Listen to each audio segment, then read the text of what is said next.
And didn't Claire say, who is your editor and co-producer, didn't she say at one point, like, stop interviewing people? Yeah, well, that was one of the things that Claire said when she came on, and you know, because don't forget I had already done 10 years, and I was still interviewing people. She said, you can't keep interviewing people.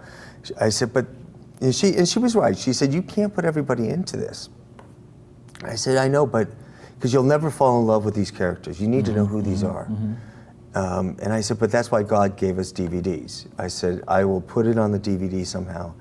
And even a couple days ago, I interviewed Bobby Hart of Boys in Heart. Oh, wow. I Great. just feel it's historically, I want these things down, even if it's, you know, for YouTube or whatever. If I have a chance to talk to someone, let's put it on. And while these people are still here, get them on film. Yeah, you know, and I was you can lucky. always do additional films. Exactly. Part And, you 2, know, part 3, or however many you need to do. We'll see about that. But I was really happy because I wanted the voices. I wanted their voices. On the DVD, there's 6 hours of extra bonus material, which I had to beg Magnolia to do. And it was like, we have Petula Clark, Richard Carpenter, Bill Medley, Barry McGuire, James Burton, many of the other artists in it, engineers chapter. There's a producer's chapter. Well, let's finish this segment with a clip. Okay. That actually has your father in it, and Leon Russell is telling, well, actually everybody else is telling the story, and he's verifying it. So I know the story.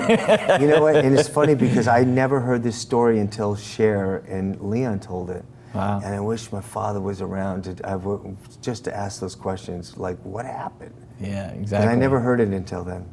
And here's the clip with Leon Russell talking about a session. Can you name the piano player in all of these songs?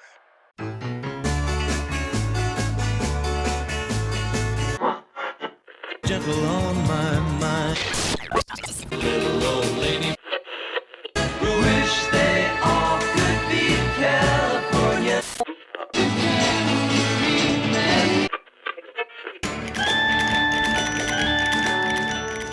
When I was playing as a sideman, I kept my mouth shut. I didn't say anything to anybody about anything. Unless I happened to know the arranger or the producer, then I'd say something if I had an idea. But normally I didn't know anybody, and I just kept my mouth shut. He had that magic touch on the piano. I don't know what you call down-home Southern style piano playing that he did. It was magnificent. And I was so taken with Al DeLory and his capability. And he put Al, later on, he put Al playing electric piano, which was just a fill kind of, I mean, just something to fill up the sound, with Leon Russell playing the acoustic piano. And I said, gee, you know, I thought Al was great. And he says, no, Leon Russell, man, he's got hands. He can reach octaves with his, you can't beat that. I figured out early on that if I wanted to be heard on the record, I had to play high. So I always played high. And all those high parts on those Phil's records, it's me. I did that so I could be heard. If you don't do that, you get lost, you know, in the wall, so to speak. Leon never said boo to anybody, you know, he just come in, play his piano, you know. And so one day he came to work completely drunk. I mean, so drunk. And he went in, he sat down at the piano, and he and who was playing next to him? Don Randy, I think. And everybody, I mean, he was actually talking, he never spoke. And everybody was like coming in, did you see Leon? Did you see Leon? And so everybody was like just looking at him, you know, and he was being really funny too, because I never heard him say a word. So Philip was like totally knocked out, but then finally he wanted the session to begin, you know, and Leon was just doing, you know, all this kind of crazy stuff. And so Philip said, you know, Leon, have you ever heard of the word respect? And Leon jumped up on the table, on the piano, and he said, Philip, have you ever heard of the word you? And everybody, I mean, they couldn't get it together for half an hour. People were like dying on the floor. I mean, tears rolling in the studio because it was one of those, you know, the weirdest thing you ever saw. The story, the way Cher told it, the Phil Spector story, that's absolutely accurate. First of all, Tommy was there that day that I did that horrible drunk bonanza on top of the piano at Phil Spector. The next day, Tommy came over to my apartment and said, Leon, said, I want you to go on the road and preach. I'll pay for the whole thing. I'll buy the buses, I'll buy the trucks, I'll pay for every dime of expenses, and you just give me a percentage back to pay me back.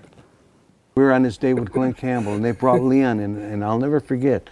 And Leon panicked. He was sitting there, and Glenn says, Leon, just play that shit you did in Oklahoma. He says, they don't know nothing here.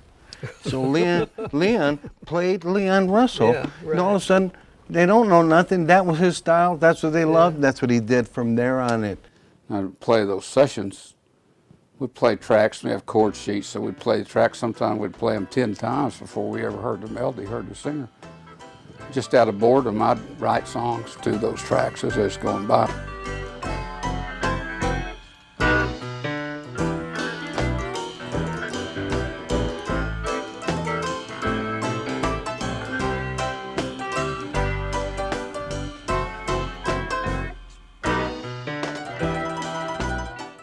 And it's, you know, those are the surprises I didn't know about over the, 19 years of making the film. Things like that I loved.